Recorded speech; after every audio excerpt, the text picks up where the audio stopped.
Hey guys, welcome to my Spitfire Mk XIVc premium review. Just going to give you a quick overview here now if you want to skip to the gameplay, or you can stay and listen to the extended introduction and overview. So this is the Spitfire Mk XIVc premium. It's a 5.7 British plane costing 7,000 golden eagles. It combines the old Spitfire Mk XIVc fuselage with the Mk XIV's rear tail and the Griffon engine with mixed results. You have a great climb rate and engine performance with the Griffon, whilst also returning most of the turning capabilities of the old Mark 8 wings. You do also have the same shortcomings of the older model Spitfires: poor energy retention, poor max dive, poor straight line speed, poor armament. The plane does excel at defensive flying and low altitude energy fighting. The main way to counter this aircraft is continuous boom and zoom and long drawn out energy fights. Notable opponents you have to watch out for playing this plane: the TA-152Hs and the BF-109 series of fighter. We'll now go into a little bit of the history and my thoughts and general overview of the plane. Still using the fuselage of the old Mark 8 era Spitfires, the Mk XIVc represents the early Spitfires to receive the Griffon engine in 1944. The new features of the Mk XIV included a longer and wider nose to accommodate the larger engine, as well as a redesigned and vertical rear stabilizer. The non-premium Mk XIVe, which we see in the tech tree, is the late model of the Mk XIV, which was produced in 1945. It has a long cut down rear fuselage and even larger vertical stabilizer, as well as the iconic 360-degree bubble canopy. The Mk XIV C, which you see in game, was the only Griffon Spitfire to see widespread service in World War II. The E variant came in obviously in 1945 and saw limited use. As we mentioned in the introduction, this is a 5.7 plane in British tech tree costing 7,000 golden eagle. When we convert the price of golden eagle into real life currency, that's roughly £35, $44, €39. In Britain, £35 is roughly 4.5 hours work on minimum wage, and roughly 6 hours work on minimum wage in the United States. I'll give my opinion on whether this plane is worth that price at the end of the video. The Griffon engine powering the Mk XIV is a two-stage supercharged Griffon 65 engine. It's definitely a high altitude performing engine, which is reflected at its top speed at over 730 km an hour at an altitude of just over 8,500 meters. Like the Merlin, when wepping, the Griffon is a very hungry boy. It does burn through a lot of fuel. I think wepping does double the fuel countdown when compared to 100% power. I definitely recommend taking 30 minutes of fuel in this plane. And you will be wepping, because the power output of this plane when wepping is a significant leap over the power output of 100%. So, considering we'll be wepping for pretty much all the game, we'll talk about heat management. I personally haven't had too much trouble in this plane with overheating. You can wep for pretty much all of the climb and then a good 6 or 7 minutes after in the fight without having to worry about overheating. However, in the late game, you will have to back off a little bit on the weapon, as the engine temperatures don't really want to come down. You will be stuck at that, just on the edge of overheating constantly. So if you do get engine damage, I do recommend an RTB, because it will just seize up on the engine here. You can't let the engine get too hot. Being a Spitfire, you do also have the manual engine control, as we've seen on the earlier models. The manual engine controls can be very useful in this plane. It has auto prop control, which is an added bonus, and I use it to its full extent. I usually put my plane in a 20-degree climb with 100% prop pitch, 30 to 40% radiators, and you shouldn't really need to change your supercharger gear until about 5,500 meters. The first supercharger gear is optimal about 4.6 kilometers, with gear 2 at 8.6 kilometers. However, I do not think you'll really see 8.6 kilometers in the average game. It's mainly mid-altitude engagements now in War Thunder. When using manual engine controls, once you meet an enemy or go into a dive, I recommend turning auto pitch control on so you can achieve your optimal dive speed without your prop pitch causing drag. Then you can turn the automatic prop control off once you go back into a climb, set it to 100% or 95%. As we previously mentioned, the Mark 14 uses the fuselage of the Mark 18 Spitfire, so it inherits the weaknesses of the Mark 8. The airframe isn't particularly aerodynamic, so you have poor any retention both in the vertical and horizontal. However, the powerful Griffon engine does make up for this, keeping your speed up from sheer horsepower rather than aerodynamic efficiency. Even if you give a brick a rocket, it'll still fly. Give anything enough thrust and it'll still fly. This is kind of the same base of this plane. You do also inherit the strengths of the early Spitfires. You have a very good turn rate and elevator authority, although not as good as the Spitfire LF Mark 9. You do have the upgraded Mark 14 tail controls, which mean you don't compress as much in dives compared to early models of Spitfire. This is nothing but a positive, as contemporary enemies of the Mark 9s could simply just dive away if things got a bit hairy. The Mark 14 can keep up in a short to mid dive, however the Germans will pull away in a long drawn out dive, especially seeing as your wing grip speed is around 820 km an hour, which is just an average speed for a D13 in a dive really. So we come to what I'd say is the biggest weakness of the Mark 14. It uses the typical Spitfire loadout of armament of 2 Mark II Hispanos with 240 rounds and 4 Browning 7.7mm machine guns with 1,400 rounds. These guns do leave something to be desired and limits the multi-role function of the plane. Hispano Mark IIs at 5.7 are outclassed by pretty much everything, especially the brilliant MG151s of the Germans and even the American AM-M3 cannons. The air target belts for the Hispanos have no traces at all, which may be a turn off for some new players to the British tech tree. However, long-term British players will most likely be used to seeing them, as their air target belts is standard from 7.2 battle rating and above. The 7.7s feature pretty good tracer belts, and they will surprise you with the amount of fires they start. Another weakness of the guns is the 20mm are located midway down the wing, which I'd say is already too far out, with the 7.7s being even further out on the outer wing, which renders them pretty much useless if you're outside your convergence. Basically means you're stuck to engaging enemies at the convergence you select at the beginning of the match, as your rounds will sail past planes either too close or too far away. Due to this fact, at 5.7 the plane does struggle engaging enemies directly from behind, a bit further distance. I recommend getting your enemies into a manoeuvre fight and getting shots when they're turning onto the wider broad side of the target. I'm pretty confident in this plane. I've had quite a few games, and I'd honestly say I prefer fighting K4s in this thing compared to Ju-288s. You just don't have the burst mass to take out bombers, especially German bombers with rear 20mm. You have to dedicate long drawn out bursts to try and kill them, which makes you a sitting duck.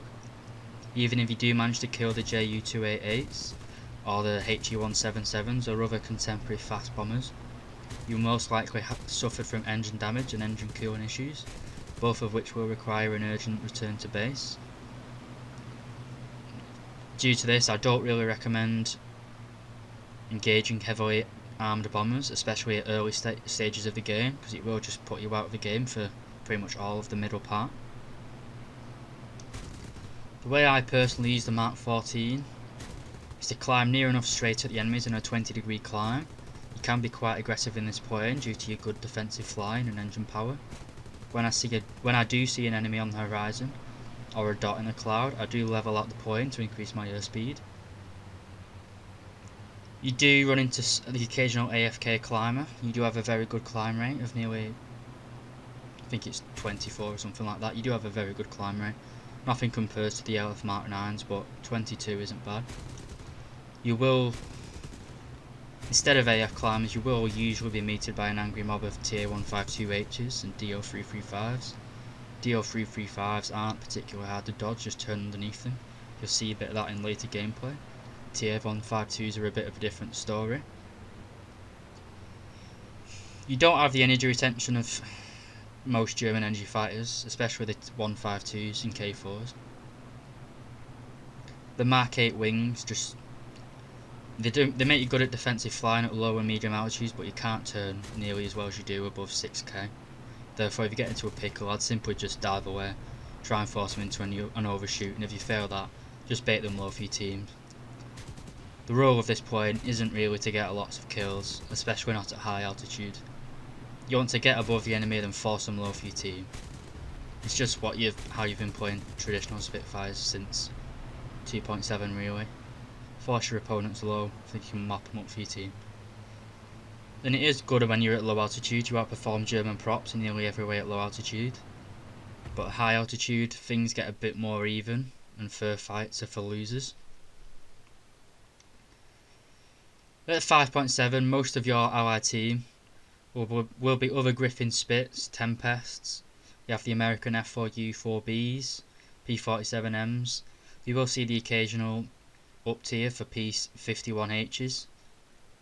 You get a large amount of A26 and AD4 ground attackers as well, which can be good and bad, as we will see later on. The opposing team will mainly be the Gustav series of BF109, as well as the K4, as well as the TA152 H and C models, which are a bit of a pain in the ass to fight, but not as much as a pain in the ass to fight as the G56S. G56S will outturn you pretty easily. However, you do have better better vertical performance, especially with that engine. In an up tier, you won't really have to worry about Germans because you don't have any props above 5.7. However, the Japanese do have some nasty aeroplanes like the Ki-84 Otsus, and the not too sure about the Italians, I don't think they do. The Japanese high tier props certainly are a match. In a down tier, you'll be at 4.7, which is pretty much a club in this plane. You have the engine power to outclimb pretty much everything at 4.7. Again, you will be let down by the guns, but at 4.7 it's a breeze. And we're going to go into some gameplay now so I can show what I've just been talking about so we can visualise it. Then we'll finish up with a conclusion. So this is our first gameplay over Tunisia, or the African map, can't remember what it's called. But we're not going to get any kills. It's going to be a pure defensive flying. It's me versus it's like 5 enemies. We actually have got a load of ground attackers that are going to bleed all the tickets before we even manage to get a kill. So DO335 came in, they're not very hard to dodge. BF109K4 goes past, he's a good player, he's not taking the bait. He's slowly getting on my 6.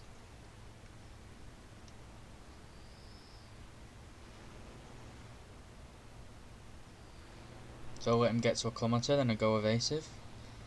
Like I said, he is an experienced player because he's not tried to turn, he's gone straight ahead. He's going to go into a shallow climb and then extend. This other BF109 Gustav, he's going to take the bait, he's going to follow me down in a turn, so he's just bled a lot of his energy. So I take it up into a vertical. And as you can see, I can easily outturn him. And if it wasn't for this DO335, I could have probably gotten to his 6 there.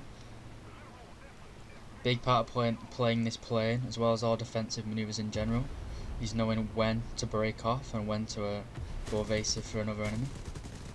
As you can see there, my pretty bad aiming, I was pretty distracted, looking at my top mini-map at the top. So, G10 overshoots, can't really follow him, I said I've been killed by the planes below. I'll follow him. DO335 is not an issue as long as you keep turning. That G56, however, is a big problem. As I mentioned previously, the G56 will outturn you. But he has a weaker engine than you. I think he's heavier. So I'll put it in a row and scissors trying to turn with him, but he's just clearly got a better turn rate than me. So I'll put it into a dive, then go into a vertical. Then at the top of my vertical, I go horizontal. I have the engine power to do this, he doesn't. You can see, he can't get his nose round. This is what I mean, it's just low speed engine power. And this has got to be the worst shooting I've ever seen from this BF109. I'm going only 200 km an hour and he misses every shot.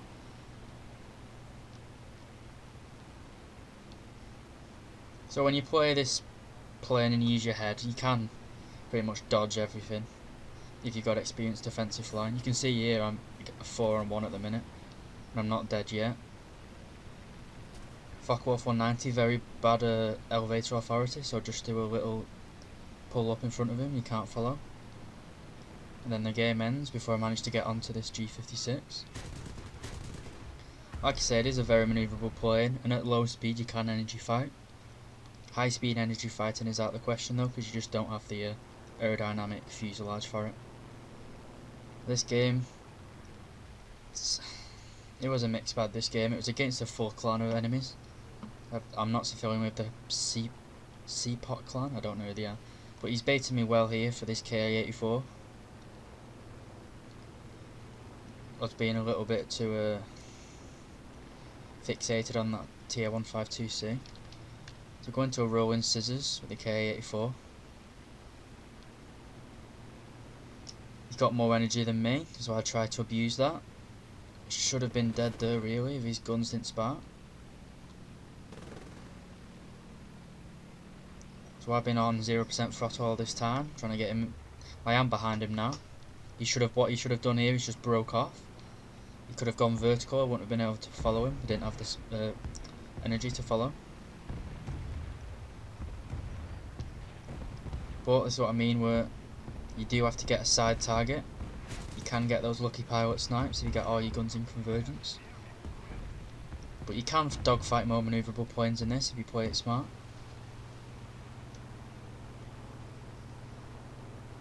So with a Bastogne, it's going to be a good showcase of what you can do with this plane. I mean, a few different scenarios in this match which aren't exactly the strengths of the plane. You see we bait the K4 a little bit. Another BF-109 below us going for my friendly. He's also in a K4.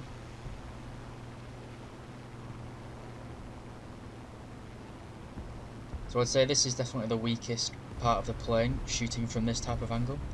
Do get lucky here and manage to set him on fire. I am getting a bit of a side target, but when you are following enemies from the side, it is really hard to get a fatal kill. Especially if they're either inside or outside your convergence. The gun's being so far on the wings, it just sails past them, it's just completely annoying. So this is about midway through the game. More towards the end as well, like 75% of the way through. There's only a few left alive. I think it was just me at this point. So the TA-152 begins his attack. I turn. If he commits to getting me here, he's going to hit the trees.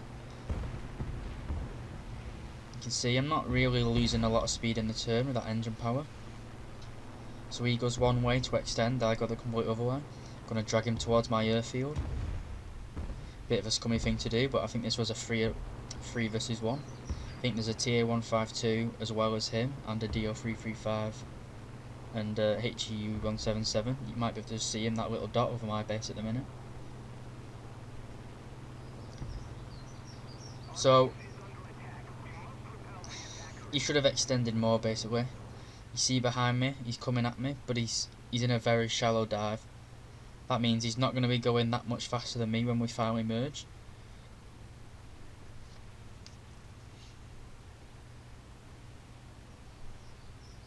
The TA-152, it's not made for a low altitude. I'm even typing in chat at the minute and telling him to be careful, TA-152. We're going to be at the same energy level when we meet, because I can read him like a book. I know he's hungry for this kill. I did cut off about 5 minutes before this engagement, because it was just me and him going back and forth. So I'm being a bit cocky because I was feeling like a bit of a dip that night, but put my nose down a little bit just to get a bit more speed. I think I'm going to wait till it's about 1.4 kilometers away before I actually start turning. Now he should have immediately turned to his right and broke off. Instead he goes into a vertical. Bad idea. TA-152 doesn't have great engine power at this altitude. I do mess up my aiming.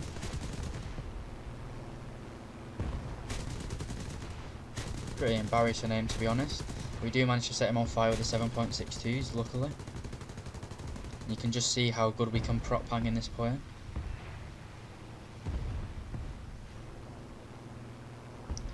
That's just a nice little reversal, I think. You have great engine power, great turn, especially if you manage to bait the enemies down low. This is what this plane's made for. So this is the ending of this game. I've got a bit of a blood rush. I'm not thinking straight, doing everything wrong here. This is going to be everything that you shouldn't do at low altitude. So I'm approaching at nearly 600 kilometers an hour. He's been ground pounding, so he's very slow. I'm thinking he's going a similar speed to me, so I do an evasive turn. As you can see, he's going like 300 miles an hour, or kilometers an hour, so I just made myself a target there. Did luckily escape, but you need a clear mind to do well.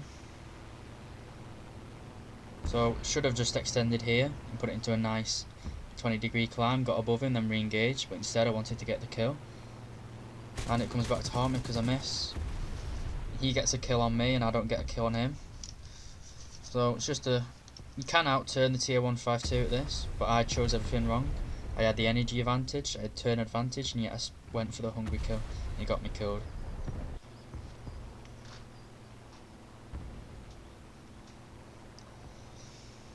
Now this is a pretty bad situation for me. Got two enemy fighters in front of me, or they will be in front of me shortly, and they're above me and they're going faster than me. So immediately I put it into a little shallow dive, try and get some speed. Put it into wet finally. Turn one way a little bit, then go back to the other way, try and throw off the rain. G56, sorry, eats shit, which was good for me. That's one enemy team down. If anything, he was the G56 by far was the most scary opponent for me. He can outturn me. So Focke-Wulf 190D tries to bait me over the enemy airfield. I'm not going to fall for that. So he's bled all his energy there in that turn. He's not climbed.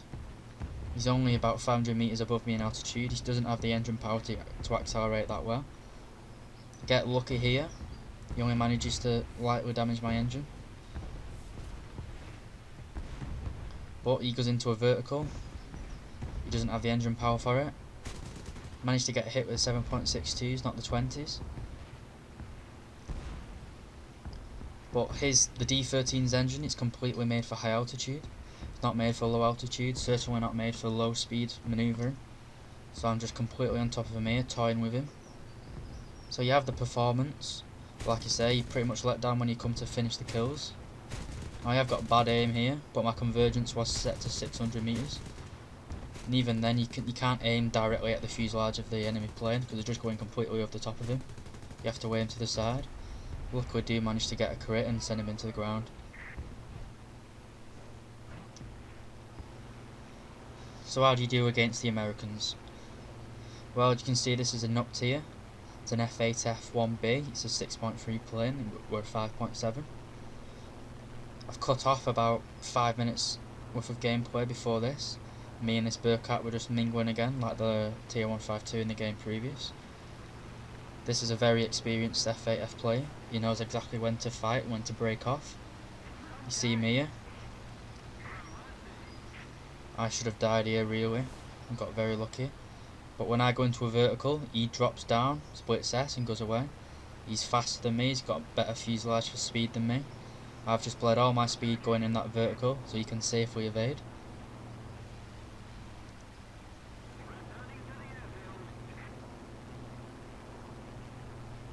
So he's dragging me both towards his airfield and towards the last enemies on his team. They are engaged at the minute, so they're not going to be a total help for him, but it's the best he could have done at this time. So as you can see, in the short term, we are kind of keeping up with the Burkat. He isn't damaged, he is fully health, he's not been hit.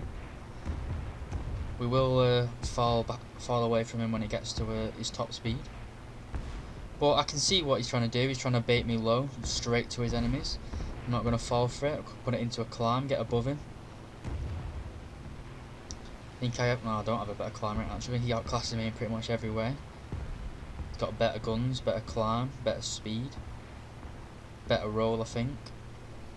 Certainly better dive. But I have the energy advantage. I have the altitude advantage here. He has the energy advantage. He just did a 180, which has bloody speed. I'm only going 360, but I can easily evade. Putting my nose high, so he has to even lift his even higher. So he completely stalls himself out here. Cut my throttle back to 100 to get a tighter turn.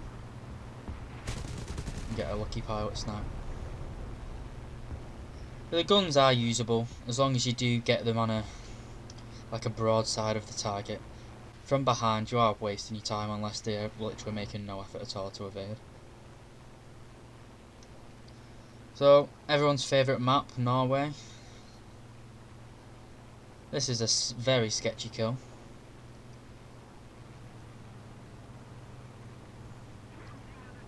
He's inside my convergence here. As you can see, he's very hard to kill. I thought I was dead there. God knows how I survived it. Tier 152. It would have been a bit of a sharp turn for him to get guns on, so he chooses to go for an enemy. For one of my allies, sorry. Now I think this was a very late night game. I think I couldn't really be arsed, so do what you shouldn't really do, and I went and just dove for the lowest players. Just wanted to get some kills and go to bed.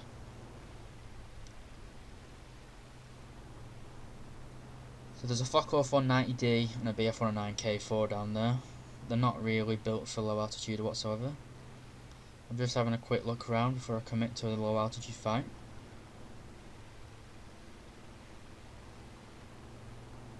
That BF 109, the SAKO 190 kills our Corsair.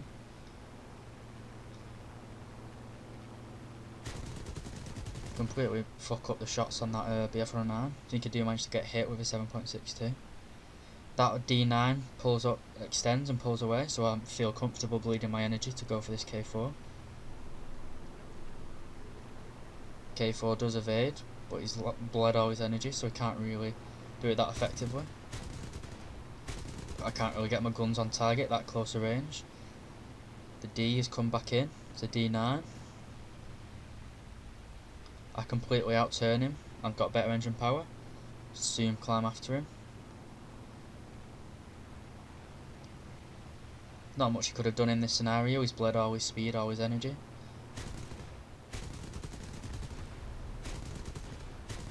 Managed to get a nice reversal on him. Nothing fancy, but feels good reversing a plane.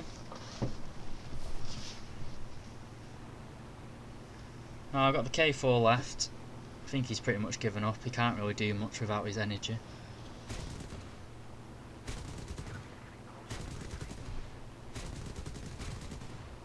Prefer the Spitfire Mk XIVs completely to the Spitfire Mk IIs. I'm not used to the Spitfire Mk IIs whatsoever. I just keep on missing shots. But baiting your enemies low, or going after low enemies and dogfighting them, you can just toy with Germans at low speed, at low altitude. You are completely superior. Once again, this is a game where our ground attackers have just decimated the enemies. We're not going to get any kills, but it's good defensive flying. So, nice little forced overshoot here. Don't really have the engine power to follow him at this altitude, over 6,000 meters.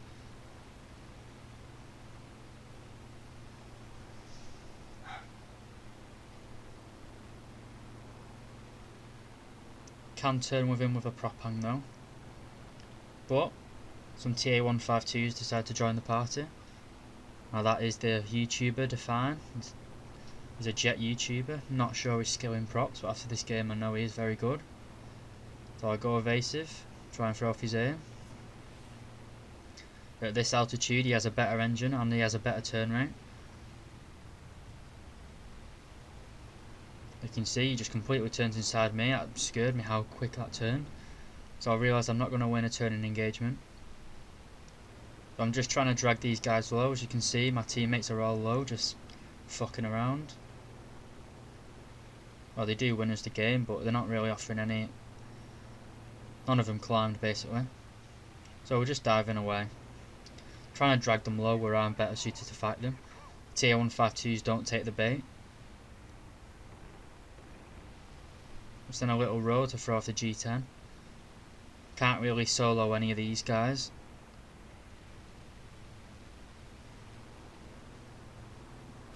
Don't manage to get the shot on the G10. The tier 152s didn't take the bait, they've maintained that altitude. So it is certainly possible to fight multiple enemies in this plane. It's the killing that's the hard part, if I'm all honest with you. You do have the performance, you do have the turn. It's just the actually getting kills that you struggle with. You very rarely see one-on-one fights anymore in this game. It's usually clusters.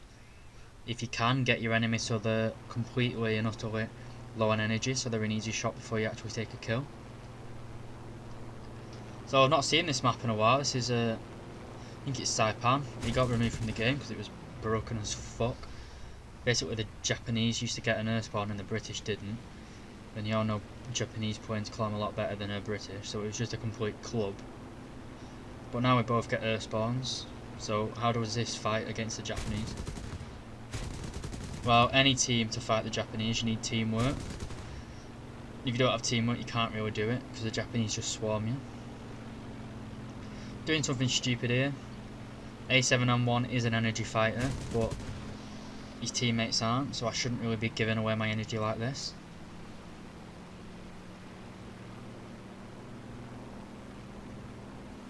So I get Spidey senses, and there's another A7M2. Manages to blow off my flat. Not really useful in this plane, you can only really deploy them under 270 km an hour, which you rarely see in a combat. But you can see my engine power, I can just put my nose up. Luckily not killed there by that enemy. I think it was an A7M2, or an A6M2, sorry, the late model Zeros. Managed to get a lucky pilot snipe. And that Zero gets blown out the sky, luckily for me. A bit nervous there about committing, so I tried to pull off, then realised he wasn't going to get guns on and recommitted. Which led to none of us getting a kill. KI-84, he's a very good plane. I thought I was going to die here. Try and put my nose up, try and slow him down. At least if I die, I'll have at least baited him for my team. And that's exactly what happens. 1, 2, there we go, nice baits. We're now going to the conclusion. So to conclude, the steep price and poor armament of this aircraft do not really make it friendly to the new British player. I cannot recommend it for a rookie British pilot. In this case, either the Pelagius LF Mk XIVc Spitfire may be a better alternative, or even the Wyvern. The LF Mk XIVc isn't really available anymore, is it? It's only available on events or in bundles. It is usually pretty cheap in those bundles, but you can't just go out and buy it like you can this or the Wyvern. The Wyvern is readily available in the tech tree. With the Wyvern you get a 5.0 battle rating, well, a lot of people call it a ground attacker, but you can use it as a fighter if you've got balls big enough, but you mainly use it for the £3,000 bombs, which can be used to take out air bases in RB, as well as tanks in ground RB. I did personally grind the majority of the British tech tree with the Wyvern.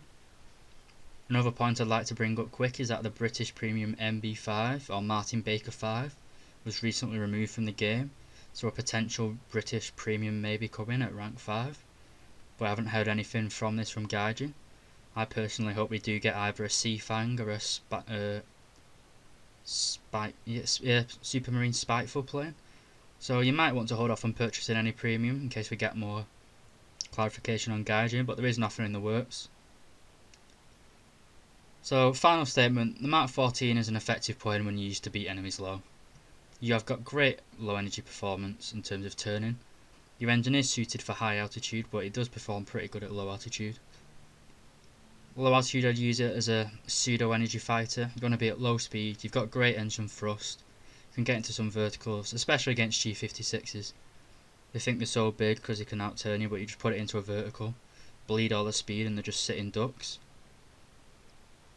You are let down by your poor energy retention and armament at high speed. You can't really get good shots or one taps like you can in, say, the K4 or the Narval, but it's a bit unfair to compare the two. I think I do prefer this plane to the Pelagius LF Mark 9. I think the reduced turning ability compared to the Mark 9 is made up for by just the sheer engine power you do get in return. But to utilise the Mark XIVc, you do need a good understanding of both the enemy planes you'll be fighting, as well as air combat manoeuvres you need to defeat said planes. I do recommend this plane to collectors. It might be removed soon, it has been in the game for years, absolutely years. If you love the British trajectory like me, then you might want to buy it just, well, as a collector really. But I don't recommend this plane if you're new to the game. Definitely go for the Wyvern or the Corsair F Mark II, just as a nice little introduction to the plane. Ironically, it's not British, it's American, but what the hell. Personally, for 5 hours work at minimum wage, I wouldn't recommend it. If you do have a lot of money to blow, it is a good plane, but even then I'd still probably recommend the Meteor F Mark 8 Reaper. I hope you enjoyed this little overview. I'll see you in the next one.